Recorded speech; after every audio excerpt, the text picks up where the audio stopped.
Bien le bonjour à toutes et à tous. Commençons ensemble cette première leçon de moyen égyptien.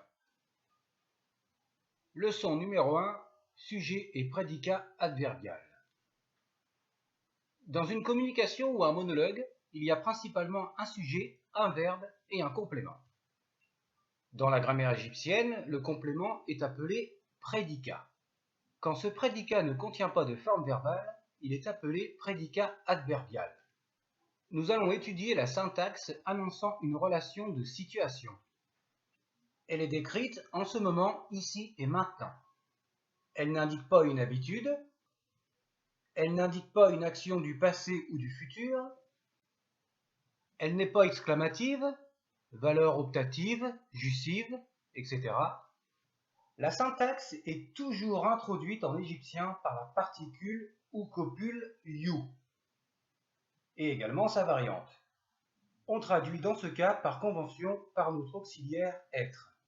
En moyen égyptien, les articles définis le, la, les et les articles indéfinis un, une, des, du ne se traduisent pas.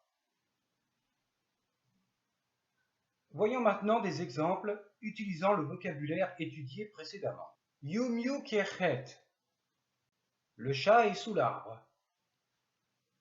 Yu nesu her neset. Le roi est sur le trône. Yua erges imen. Le vautour est à côté d'Amon. Yubak ha ineb. Le serviteur est derrière le mur. Yuse emchent aped. L'homme est devant le meuble. Yunya hernu.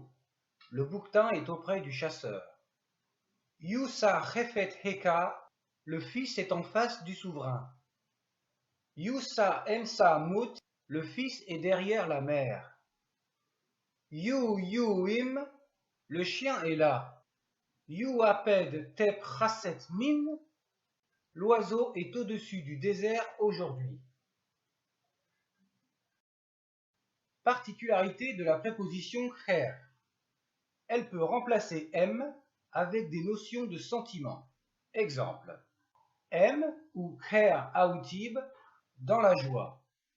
M ou kher shepet dans la colère. Elle peut également traduire le verbe porter ou apporter. Exemple. You sesh kher shefedu. Le scribe porte le rouleau de papyrus. Littéralement, le scribe est sous le rouleau de papyrus. You bak her nechenu er waset. Le serviteur apporte le bébé à Thèbes. Littéralement, le serviteur est sous le bébé vers Thèbes. Particularité de la préposition emsa. Elle peut également traduire le verbe surveiller. Exemple. Yusau emsaïs. Le gardien surveille la tombe. Littéralement, le gardien est derrière la tombe. Autre particularité de l'adverbe min. Il peut se placer après la particule you. Voyons la phrase déjà énoncée et sa variante. Yuaped tep chaset min. L'oiseau est au-dessus du désert aujourd'hui. Yumin aped tep chaset. L'oiseau est aujourd'hui au-dessus du désert. Enfin, nous pouvons également avoir une ellipse de you, c'est-à-dire qu'il ne sera pas répété. On peut traduire dans ce cas par notre conjonction et. Exemple. Yuka emahet, ihet emsa. Le taureau est dans le champ et la vache est dans l'enclos. Yuseba emnebu, beneshem jam. La porte est en or, le montant est en électrum. Sur ce, bon courage à toutes et à tous et à bientôt!